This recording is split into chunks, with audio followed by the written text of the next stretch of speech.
Next topic है हमारा potential energy, और एग्जाम में इस पर बेस्ड न्यूमेरिकल्स पूछता है वो। ठीक है।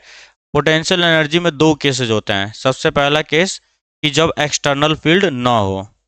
ठीक है, एक्सटर्नल फील्ड नहीं होगा। दूसरा केस होता है एक्सटर्नल फील्ड में। पोटेंशियल एनर्जी का मतलब क्या हुआ? Work done in bringing a test charge, unit नहीं, यूनिट पोटेंशियल में होगा, test charge from infinity to a certain point. उस पॉइंट पर एनर्जी देखी जाती है। मींस एनर्जी का मतलब एक सिंपल ये समझो कि कोई भी कॉन्फ़िगरेशन बनाया गया है चार्जेस का, है ना, कोई भी एक अरेंजमेंट बनाया गया है चार्जेस का, उसको बनाने में कितनी एनर्जी लगी होगी उसी को हम लोग बोलते हैं पोटेंशियल एनर्जी। ठीक। जैसे मान लो एक स्क्वायर है, उसके वर्टिसेस पे, एक स्क्वायर है, इसके वर्टिसेस पे मैं चाहता हूँ चार चार्जेस को रखना, क्यू, क्यू, क्यू और क्यू। चारों सेम नेचर के हैं कि नहीं है? चारों सेम नेचर के हैं। रिपल्सन हो रहा होगा कि नहीं हो रहा होगा? ऑब्वियस सी बात है, रिपल्सन हो रहा होगा। लेकिन मैं चाहता हूं कि ये अरेंजमेंट बने, मैं चाहता हूं ये अरेंजमेंट बनाना, तो इसके लिए मुझे कुछ वर्क करना पड़ेगा, है ना। रिपल्सन हो रहा होगा यहाँ पे, नो डाउट। लेकिन मैं चाहता हूँ कि चारों के चारों ऐसे बैठे रहें, तो मुझे कुछ वर्क करना पड़ेगा। वही वर्क क्या होता है? हमारा पोटेंशियल एनर्जी होता है। ठीक। तो सबसे पहला केस हम लोग करते हैं विदाउट एक्सटर्नल फील्ड। पहला केस होता है इन absence of external electric field. जब इलेक्ट्रिक फील्ड नहीं होगा, तो सबसे पहले हम लोग देखते हैं two point charge system. Two point charge system मतलब सिर्फ दो पॉइंट चार्जेज होंगे। सबसे पहला जो केस इसमें लिया जाएगा, two point charge system. Point charge अगर दिए गए हो, ऐसा कोई अरेंजमेंट, जैसे मान लो यहाँ पे है, एक चार्ज यहाँ रखा है, एक चार्ज यहाँ रखा है। Suppose that this charge is Q1 and this charge is Q2, और इन दोनों के बीच का सेपरेशन है R। मुझे ये अरेंजमेंट बनाना है, तो इसको बनाने में कितनी एनर्जी की रिक्वायरमेंट होगी, या कितना एनर्जी स्टोर होगा जब इसको मैं बना रहूंगा? तो देखो बाबू, जब भी पोटेंशियल एनर्जी का क्वेश्चन आए, न्यूमेरिकल आए चाहे डेरिवेशन आए, तुमको क्या करना है? अरेंजमेंट को तोड़ देना है। ठीक। और सारे के सारे चार्जेस को कहाँ लेकर के जाना है? इन्फिनिटी पे। सारे चार्जेस को तुम ले जाओगे इन्फिनिटी के ऊपर। किसी भी पोटेंशियल एनर्जी की बात कर रहा हूं मैं, सिर्फ यहाँ की बात नहीं कर रहा हूँ, चाहे वो ग्रेविटेशनल पोटेंशियल एनर्जी हो, चाहे इलेक्ट्रोस्टैटिक हो, चाहे मैग्नेटोस्टैटिक हो। किसी भी प्रकार का पोटेंशियल एनर्जी निकालना होगा, तो सबसे पहले क्या करो? अरेंजमेंट को तोड़ो, सबको इन्फिनिटी पे लेकर के जाओ, और बारी बारी से एक एक को लेकर के आते रहो। तो इसी को डिराइव करके बताया गया। तुम्हारे में अंग्रेजी अंग्रेजी नहीं लिखवाऊंगा, वो नोट्स में दिया गया है। तो यहाँ से देखो क्या करेंगे, मैं इस अरेंजमेंट को तोड़ूंगा, और मन में रखना यहाँ Q1 आएगा और यहाँ Q2 आएगा। दोनों को मैं कहाँ लेकर गया? At infinity. Q1 comma Q2 को मैं लेकर आया एट इन्फिनिटी। जैसे ही तुम पहले चार्ज को, अबे तुम लोग हरिया काहे नहीं देखते हो? क्या दिक्कत है? तो घर बैठो फिर, जब कॉपी में ही झांकना है तो। इस Q1 को जब मैं यहाँ पर लेकर के आकर रखूंगा, कोई रोकने वाला है क्या? जब तक कोई रोकेगा नहीं, तब तक कोई एक्सटर्नल वर्क होगा क्या? जब तक एक्सटर्नल वर्क नहीं होगा, क्या पोटेंशियल एनर्जी बनेगा क्या? ना। तो सर, इस Q1 को मैं उठा करके ला रहा हूं, कोई रोकने वाला नहीं है मुझे, ला करके मैं इजिली रखूंगा। Work done in bringing Q1 from infinity to this point will be zero. Work done first हो गया। ये Q1 को लेकर के आने में कोई मुझे वर्क नहीं करना पड़ा था। अब Q2 को जैसे ही तुम पास में लाओगे, इसका एक इलेक्ट्रिक फील्ड होगा जो इसको अब रोक रहा होगा। या तो रोक रहा होगा, या तो अट्रैक्ट कर रहा होगा। या तो रिपेल कर सकता है, या तो अट्रैक्ट कर सकता है। दो ही केसेस हो सकते हैं। अगर लाइक चार्जेज हैं तो रिपेल करेंगे, अनलाइक चार्जेज होंगे तो अट्रैक्ट करेंगे। मैं जनरल केस लेके चल रहा हूँ कि जैसे ही मैं Q2 को पास में लेकर के आऊंगा, इंटरेक्शन अब स्टार्ट हो जाएगा। लेकिन मुझे कहाँ तक लाना है? यहाँ पर ला करके इसको बिठाना है। Q2 को मुझे यहाँ लाके बिठाना है, तो मैं क्या करूंगा? Q1 का इस पॉइंट पे पोटेंशियल देख लूंगा, क्योंकि हमको पता है। या तो तुम डेफिनेशन से निकालो कि हल्का हल्का लेकर आओगे, from infinity to R integrate करके निकालो वर्क डन। या तो हमें एक फॉर्मूला पता है कि potential work done is equal to क्या होता है? Work done is equal to क्या होता है? क्यू वी नॉट होता है कि नहीं? क्यू वी होता है। Work done is equal to Q V, formula हमारे पास ऑलरेडी है। या तो तुम कन्वेंशनल तरीके से निकालो कि यहां से लेकर के यहां तक लाने में वर्क कितना करना पड़ेगा, तो integral infinity to R F D R किए थे, पहला स्टार्टिंग लेक्चर में किया गया था। तो हम उस तरीके से नहीं निकालना है, क्योंकि वहीं से मैंने ये इस एक्सप्रेशन को निकाला था। तो कभी भी वर्क डन निकालना हुआ तुमको, तो अब तुम्हें करना क्या है? जिस भी चार्ज की वजह से तुम पोटेंशियल, जिस चार्ज के इन्फ्लुएंस में तुम दूसरे चार्ज को लेकर के आ रहे हो, उसका पोटेंशियल चेक करो। मैं Q1 का पोटेंशियल देखूंगा एट R1, R डिस्टेंस पे कितना होगा, ठीक है। तो सेकेंड चार्ज को जब मैं लेकर के आऊंगा तो उसके लिए वर्क डन को क्या लिखा जा सकता है, चार्ज कौन सा आ रहा है Q2, और पोटेंशियल किसका देखेंगे, Q1 का देखेंगे एट R। पोटेंशियल किसका देखा जाएगा, Q1 का देखा जाएगा at R, potential due to Q1 at R distance, ठीक। फॉर्मूला हमको पता है, पोटेंशियल का फॉर्मूला था के Q1 सोर्स चार्ज अपॉन में कितने डिस्टेंस पे देखा जा रहा है। इसको जरा सा अरेंज करोगे तो क्या आएगा, के Q1 Q2 by R।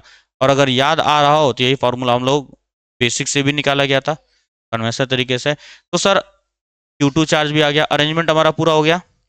Therefore net work done कितना हो जाएगा, W1 प्लस W2, क्योंकि वर्क की जो स्केलर क्वांटिटी दोनों को मैं इजीली क्या कर सकता हूँ, ऐड कर सकता हूँ। ये हो गया हमारा वर्क डन। और यही वर्क डन हमारा क्या होगा, पोटेंशियल एनर्जी के रूप में स्टोर होने वाला है इन द बॉडी। यही वर्क डन हमारा क्या होगा, पोटेंशियल एनर्जी हो जाने वाला है। यहाँ तक बात समझ में आ गई, सही। अब मान लो 3 पॉइंट चार्ज सिस्टम है हमारा, 3 पॉइंट चार्जेस को मैंने लगाया हुआ है, और मैं कुछ अरेंजमेंट चाहता हूँ कि कुछ अरेंजमेंट हमारा ऐसा हो जाए। सेकेंड है हमारा 3 point charge system, 3 point charges है हमारे पास, और मैं चाहता हूँ मान लो ट्रायंगल ही बना लेते हैं हम लोग, क्योंकि इसमें क्वेश्चंस आते हैं इसी तरीके से कि 3 charges are placed at the vertices of an equilateral triangle, calculate the potential energy, ठीक है, when the arrangement is placed in absence of electric field या इन एक्सटर्नल इलेक्ट्रिक फील्ड। अगला केस वही है हमारा।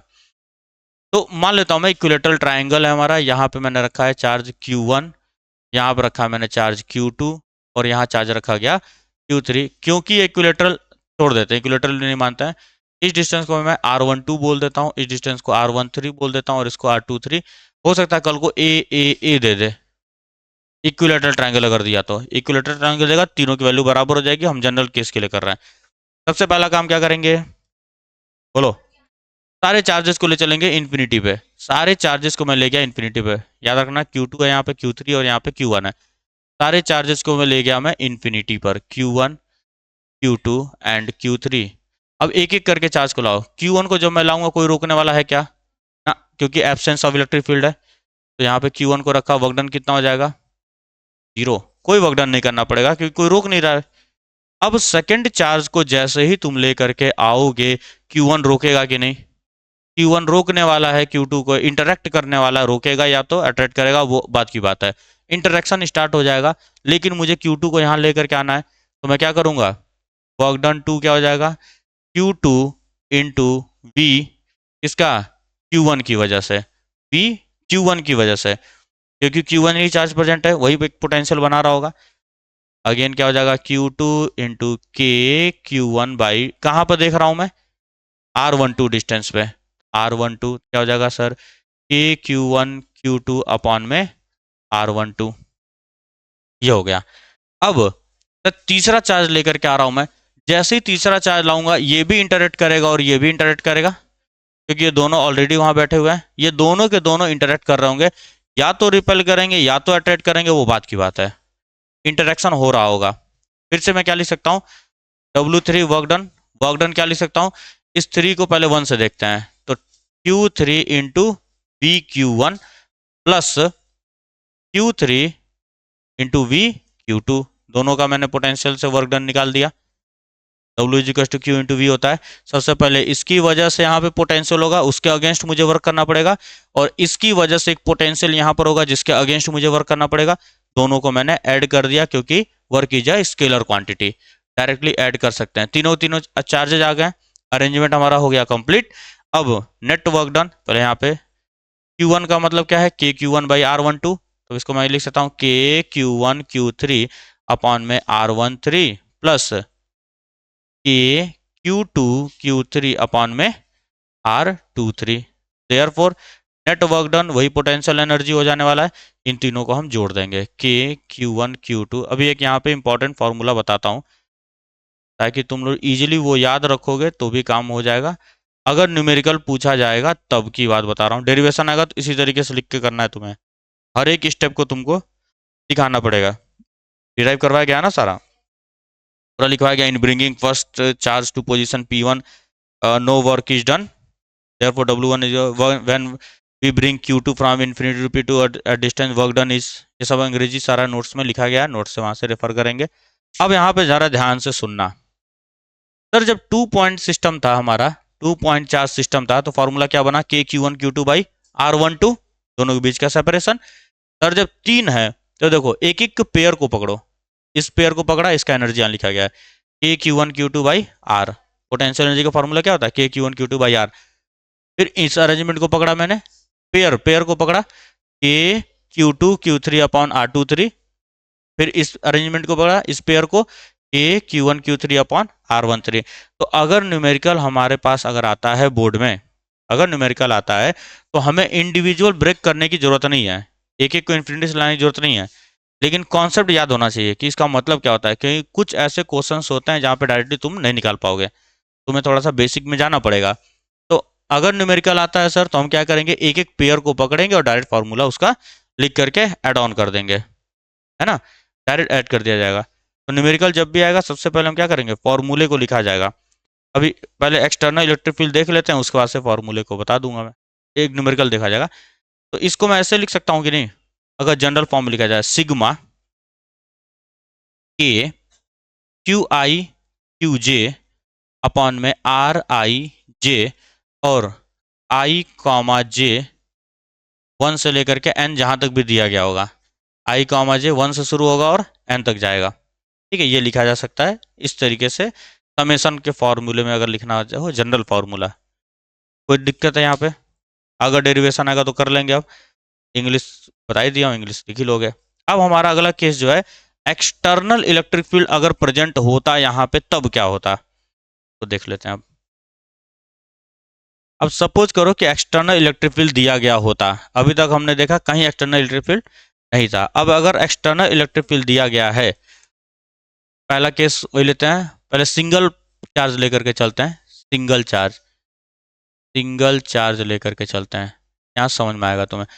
सपोज करो यहाँ पर एक एक्सटर्नल इलेक्ट्रिक फील्ड अब दिया गया है, पहले नहीं था, तो क्वेश्चन को ढंग से पढ़ लेना, क्योंकि बोर्ड में लिख करके आता है इन एन एक्सटर्नल इलेक्ट्रिक फील्ड, अगर लिखा तो ये वाला कॉन्सेप्ट लगाना पड़ेगा, ठीक है। और अगर लिख कर आए विदाउट एक्सटर्नल फील्ड, तो हम लोग जो पिछला किए थे वो करके आएंगे। अब मान लो मुझे एक चार्ज को यहाँ पर रखना है ला करके, Q1, ठीक, एक सिंपल चार्ज है हमारे पास, Q ही मान लेते हैं, अभी अकेला ही है, तो इस चार्ज को यहाँ पर अरेंजमेंट में मुझे रखना है। और ये अरेंजमेंट कुछ ऐसा है कि मान लेते हैं कोई कार्टेशियन कोऑर्डिनेट सिस्टम था, जहाँ पे ये r डिस्टेंस की दूरी पे रखा हुआ था, r वेक्टर पे, सही, स्पेस में कहीं इस चार्ज को मैंने रखा था जो कि एक ओरिजिन से r डिस्टेंस दूरी पर था। अब बालक युवा बताओ क्या बोला मैंने, पोटेंशियल एनर्जी जब भी बोला जाए इन्फिनिटी पे ले चलो चार्ज को, लेकर क्या होगा, सीट करके उसको, सही। तो अब सर अगर मैं इस चार्ज को यहाँ से हटाता हूँ और इन्फिनिटी से मैं इसको ले करके आऊंगा, जैसे इन्फिनिटी से ले आऊंगा, ये एक एक्सटर्नल इलेक्ट्रिक फील्ड है कि नहीं है। और अगर किसी एक्सटर्नल इलेक्ट्रिक फील्ड में या इलेक्ट्रिक फील्ड में मैं चार्ज को अगर ले करके आता हूं, तो वो इन्फ्लुएंस करेगा उसको। अरे पिछले केसेस में वही हो रहता है, पिछले केसेस में चार्ज दिया गया था, चार्ज इलेक्ट्रिक फील्ड प्रोड्यूस कर रहा था, यहाँ हमें सोर्स नहीं बताया है। पिछले केस में क्या था, सोर्स बताया था हमें कि चार्ज की वजह से इलेक्ट्रिक फील्ड प्रोड्यूस हो रहा होगा, यहाँ बस इलेक्ट्रिक फील्ड बोला है। अब कैसे प्रोड्यूस हुआ मुझे उससे कोई फर्क नहीं पड़ता है, बस एक्सटर्नल इलेक्ट्रिक फील्ड है। तो जैसे ही मैं इन्फिनिटी से चार्ज को ले आ रहा हूँगा, तो ये इंटरेक्ट करेगा, रोकने की कोशिश करेगा, रोकेगा उसको। तो अब जब रोकने की कोशिश करेगा तो मुझे इसके इफेक्ट को ओवरकम करना पड़ेगा, वर्क करना पड़ेगा मुझे। तो अगर मैंने वर्क किया तो स्टोर होगा पोटेंशियल एनर्जी के फॉर्म में। कैसे निकाला जाएगा सर, अभी अभी पढ़ा हम लोगों ने, work done is nothing but, जिस भी चार्ज को तुम ले करके आ रहे हो और into potential at distance R, इस आर पे पोटेंशियल, ये जब भी लिखा जाएगा समझ जाना ये एक्सटर्नल इलेक्ट्रिक फील्ड की बात कर रहा है। और जब भी चार्ज के पोटेंशियल लिखेंगे तो हम के क्यू बाई आर लिखेंगे, क्योंकि हमको फॉर्मूला पता है। अब सर ये पोटेंशियल कैसे निकाला जाएगा, हमको पता है is equal to minus del V by del R, वहाँ से कैलकुलेट करके हम लोग इसकी वैल्यू को निकाल सकते हैं। अभी न्यूमेरिकल देखा जाएगा तो बताता हूँ उसको मैं। अब मान लो 2.4 सिस्टम दिया होता, 2.4 सिस्टम दिया गया होता, 2.4 सिस्टम, 2.4 होते तो क्या होता।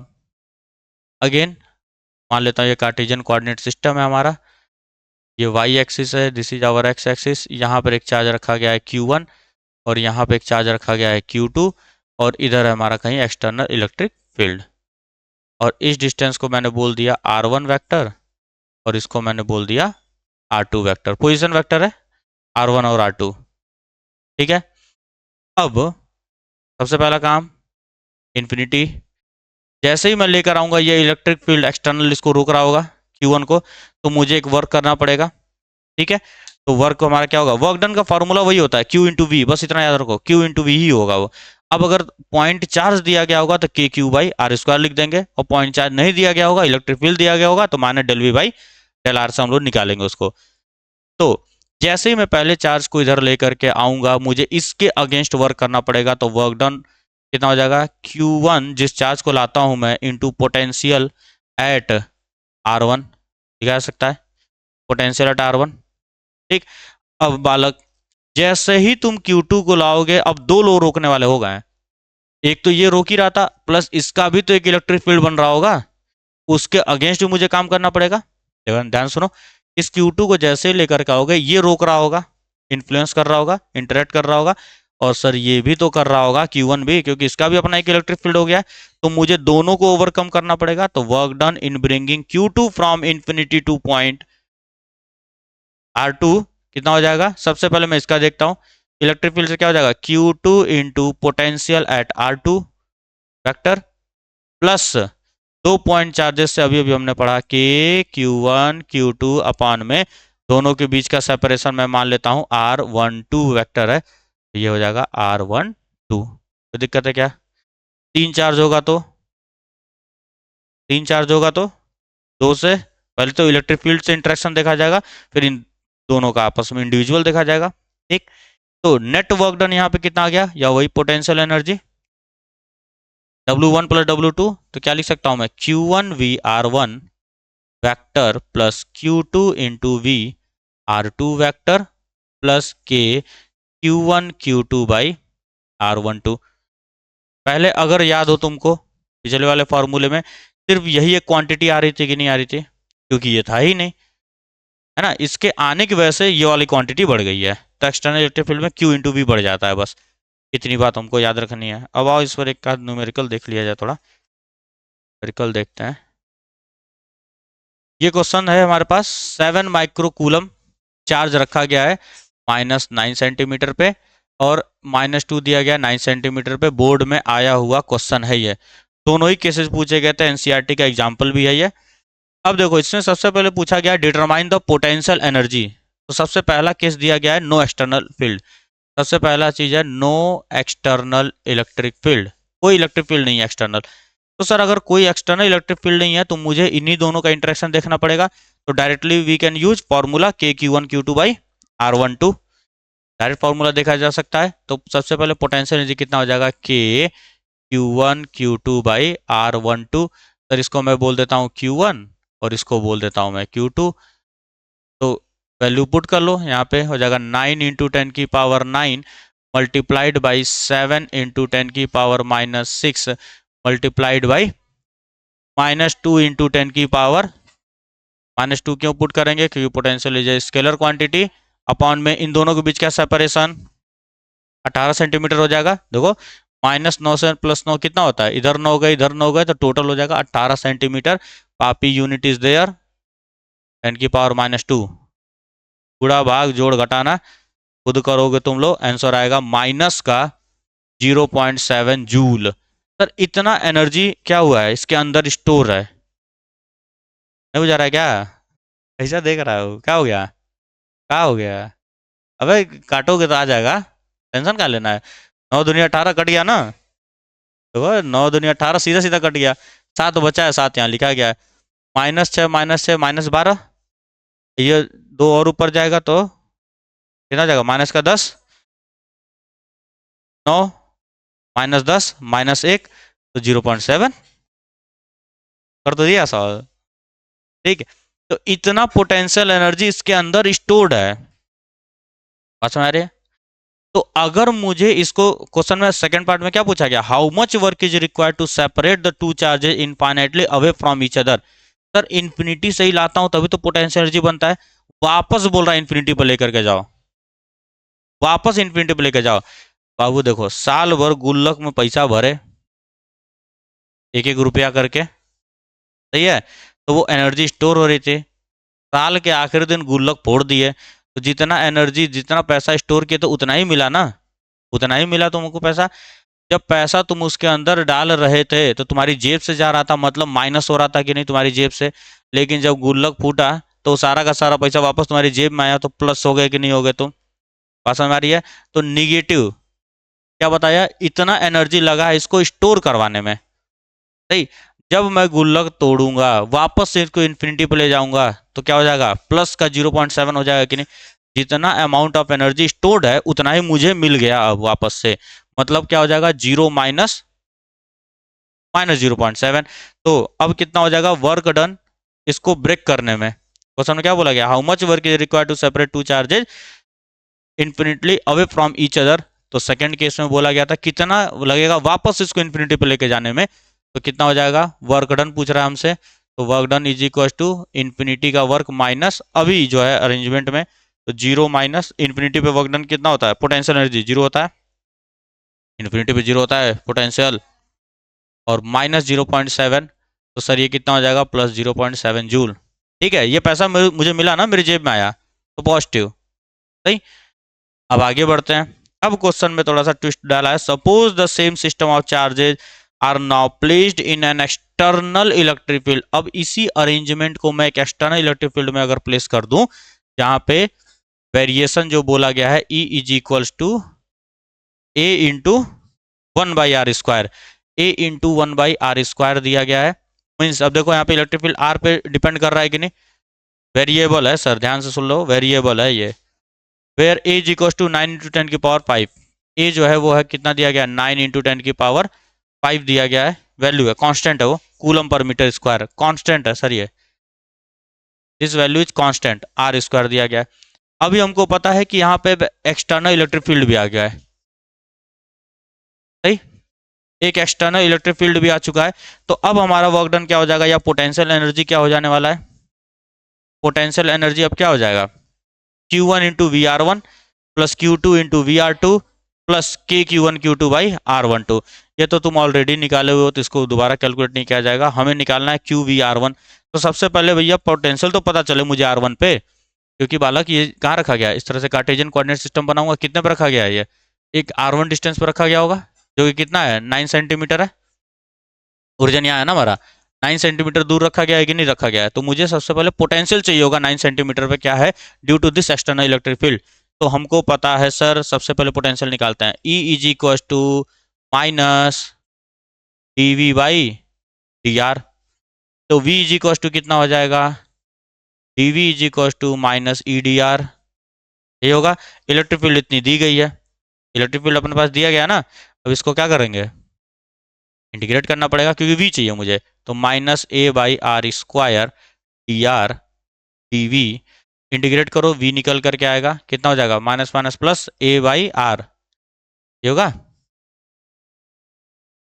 1/r² का -1/r होता है, माइनस माइनस प्लस हो गया a/r। अब चलो सबसे पहले हम निकालते हैं Q1 के लिए, तो पोटेंशियल एट R1, इसको मैं R1 मान लेता हूँ, Q1 का R1 Q2 का R2। पोटेंशियल एट R1 कितना हो जाएगा, कितने दूर है, 9 सेंटीमीटर दूर है, पोटेंशियल सेम ही आएगा दोनों का, पोटेंशियल सेम ही रहेगा। अच्छा 9 पुट करेंगे, -9 पुट किया जाए, 9 पुट करके -9 पुट किया जाए, देख लिए अब क्या है, इस पॉइंट पर बैठा हुआ मैं क्या देख रहा हूँ, इस पर्टिकुलर ओरिजिन से 9 सेंटीमीटर पे, और इधर भी, तो इक्वी पोटेंशियल सरफेस है कि नहीं है, दोनों इक्वली बराबर है ना हमारे, इक्वी पोटेंशियल सरफेस जैसा बिहेव करेगा वो, इक्वी पोटेंशियल पॉइंट्स के जैसा। तो ए की वैल्यू a/r, ए की वैल्यू कितनी दी गई है, 9 इंटू 10⁵, और कितनी दूर है फ्रॉम ओरिजिन, 9 सेंटीमीटर है पापी यूनिट, 9 टू 10⁻², यही हमारा पोटेंशियल R2 का भी होगा, वो भी तो उतनी दूरी पर है, ठीक। अब हमको क्या निकालना है, पोटेंशियल एनर्जी निकालना है। तो पोटेंशियल एनर्जी क्या हो जाएगा, Q1 into VR1 plus Q2 into VR2, ये किसकी वजह से वर्क डन हुआ, एक्सटर्नल इलेक्ट्रिक फील्ड की वजह से ये वर्क डन हुआ है, प्लस उन दोनों चार्जेस के बीच में भी इंटरेक्शन हो रहा है, उसके अगेंस्ट भी वर्क डन करना पड़ेगा। इसकी वैल्यू दोबारा मत कैलकुलेट करना क्योंकि तुम यहाँ ऑलरेडी निकाल चुके हो।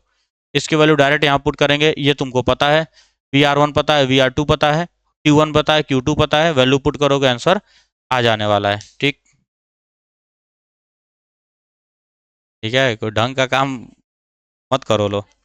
चलो डाइपोल से देखते हैं, पोटेंशियल एनर्जी डाइपोल में। सर कैसे डाइपोल में कैसे पोटेंशियल एनर्जी आएगा? देखो जरा अरेंजमेंट, डाइपोल और कुछ नहीं है बाबू, डाइपोल डाइपोल है। एक्सटर्नल इलेक्ट्रिक फील्ड में रखा डाइपोल को, और ये हमारा है पॉजिटिव चार्ज प्लस का Q, और यहाँ रखा हम लोगों ने माइनस का चार्ज, और ये बीचों बीच से जा रहा हमारा इलेक्ट्रिक फील्ड लाइंस। सपोज करो थीटा डिग्री पे अभी इंक्लाइंड है, ये अभी थीटा डिग्री पे है हमारा ये अरेंजमेंट।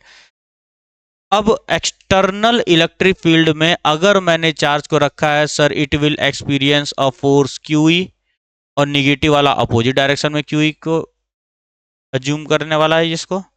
अब देखो ध्यान से क्या हो रहा है सर, पहले भी बता चुका हूँ कई बार, बार बार एक ही चीज़ बताने का मतलब है पगला जाना। इसमें इधर लग रहा है फोर्स, इधर लग रहा है फोर्स, ये क्या करेगा, इसको ऐसे रोटेट करवाएगा, ठीक है ना। इस तरीके से कुछ है फोर्स का अरेंजमेंट हमारा, इस तरीके से ये इधर जा रहा है और ये इधर, इस तरह से इसको रोटेट करवाएगा, रोटेट करवाने वाला है। लेकिन सर पोटेंशियल एनर्जी कब मिलता है? वर्क डन अगेंस्ट मिलता है, वर्क डन अगेंस्ट मिलता है। तो बालक इस डाइपोल की चाहत किधर है जाने की, इधर है जाने की, मैं इसके चाहत के विपरीत वर्क करूंगा, टाउ एक्सटर्नल। यही तो होता है एक्सटर्नल वर्क डन, जिधर इच्छा हो रही है जाने की उसके अपोजिट डायरेक्शन में मुझे वर्क करना पड़ेगा। तो सर अब बचपन से हम एक बात पढ़े हैं, work done is equal to क्या होता है, फोर्स इनटू डिस्प्लेसमेंट। लेकिन सर जब भी रोटेशनल मोशन होता है तो फोर्स क्या हो जाता है, टाउ इनटू थीटा हो जाता है। अरे फोर्स बन जाता है torque, angular displacement linear displacement. ठीक, तो सर यहाँ पे छोटा सा वर्क डन करेंगे हम लोग, बाबू ध्यान सुनो, छोटा सा वर्क डन करूंगा, क्या हो जाएगा, tau external into D theta. मान लेता हूँ मैं डी थीटा इसको शिफ्ट करवाया, अब कुछ इस तरीके से अरेंजमेंट हो गया हमारा, यहाँ पे ये चार्ज आ गया, यहाँ पे ये चार्ज आ गया, हल्का सा अरेंजमेंट किया मैंने डी थीटा, बात आती है समझ में। मैंने एक्सटर्नली ये वर्क किया है, एक्सटर्नली। लिमिटिंग कंडीशन में इसकी वैल्यू टॉर्क के बराबर होनी चाहिए। टॉर्क कितना होता था, पी साइन थीटा, पढ़े थे, पी क्रॉस ही डिराइव करवाया गया था। तो लिमिटिंग कंडीशन में जो मैंने टॉर्क लगाया वो एक्सटर्नल जो ऑलरेडी टॉर्क लग रहा था उसके बराबर होना चाहिए, तो पी साइन थीटा। तो छोटू work done is equal to P sine theta d theta.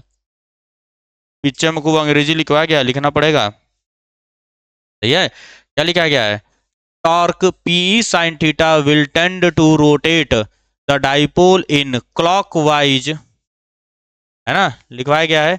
ठीक है, suppose an external torque is applied in such a manner that it just neutralizes this torque. उसी को मैं बोल रहा हूँ लिमिटिंग कंडीशन, मुझे एक्सेलरेट नहीं करवाना है, जस्ट क्या करना है मुझे, जस्ट जो टॉर्क लग रहा है उसके इफेक्ट को ओवरकम करना है, हल्का सा मैं शिफ्ट करवाऊंगा। ठीक है, rotate the dipole by from angle θ1 to θ2 without angular acceleration. Acceleration नहीं आना चाहिए क्योंकि इलेक्ट्रोस्टैटिक का केस चल रहा है अभी हमारा। अमाउंट ऑफ वर्क डन कितना हो जाएगा, P sine theta d theta. Total work done कितना हो जाएगा सर, हम लोग इंटीग्रेट कर रहे हैं फ्रॉम θ1 टू θ2, θ1 से θ2 तक मैंने डिस्प्लेस कराया, p sine theta d theta. Sine theta का इंटीग्रेशन क्या होता है, पी कांस्टेंट है बाहर चला जाएगा, कॉस थीटा का साइन थीटा का इंटीग्रेशन माइनस कॉस थीटा, सब देख देख करके ही बता रहे हैं यार। Cos theta one theta two minus बाहर आ जाएगा, minus PE cos theta two minus cos theta one, क्या गया सही। ये क्या निकला हमारा, change in energy work done है कि नहीं है, θ1 से θ2 तक गए हो तुम, तो ये चेंज इन पोटेंशियल एनर्जी बता रहा है कि नहीं बता रहा है, ये चेंज इन पोटेंशियल एनर्जी बता रहा है। जितने फॉर्मूले हम लोग निकालते हैं, अगर इन्फिनिटी तुम नहीं रखते हो, एक सर्टेन पॉइंट से दूसरे सर्टेन पॉइंट तक जाते हो, तो हमेशा क्या बताता है, चेंज इन पोटेंशियल एनर्जी बताता है। लेकिन मुझे क्या है, मुझे चाहिए एक पर्टिकुलर जगह पे, मुझे एक रेफरेंस लेना पड़ेगा, जो हम लोग अभी तक करते आ रहे हैं। इन्फिनिटी इसीलिए लेते हैं हम लोग क्योंकि इन्फिनिटी पोटेंशियल एनर्जी की वैल्यू क्या हो जाती है, जीरो हो जाती है।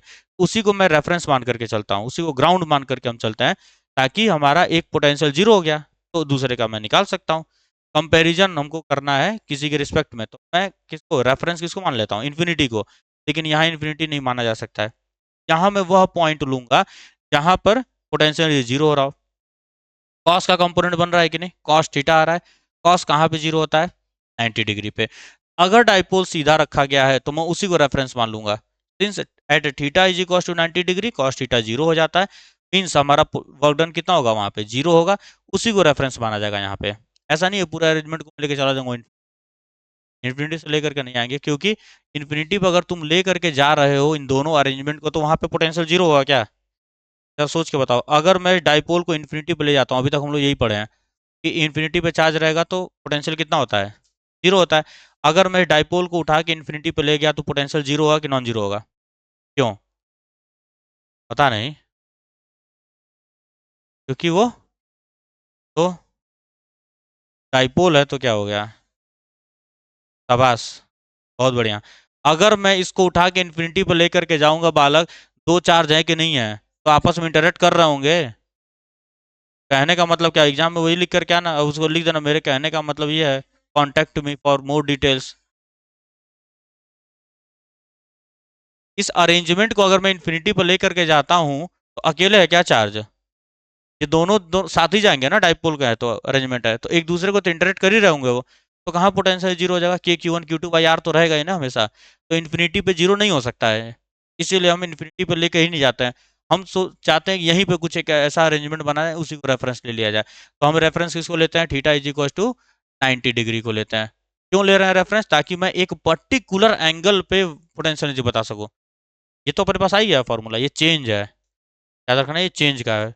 जैसे ही मैं थीटा वन को 90 डिग्री मान लेता हूँ, ये गायब हो जाएगा, तो पोटेंशियल एनर्जी कितना आ जाएगा, यू, यही हमारा पोटेंशियल एनर्जी है, वर्क डन ही कितना हो जाएगा, minus p E cos theta, theta two को मैं थीटा मान लेता हूँ। ये हमारा पोटेंशियल एनर्जी का फॉर्मूला बनता है, U is equal to minus p E cos theta. और अगर ध्यान से देखो ये भी वेक्टर कॉस आ रहा है, तो सर इसको मैं वेक्टर फॉर्म में पी डॉट वी लिख सकता हूँ, minus P dot E vector form में। ठीक, बोलो कोई कंफ्यूजन है तो। बस इतना ही, पोटेंशियल एनर्जी हमारा कंप्लीट हो।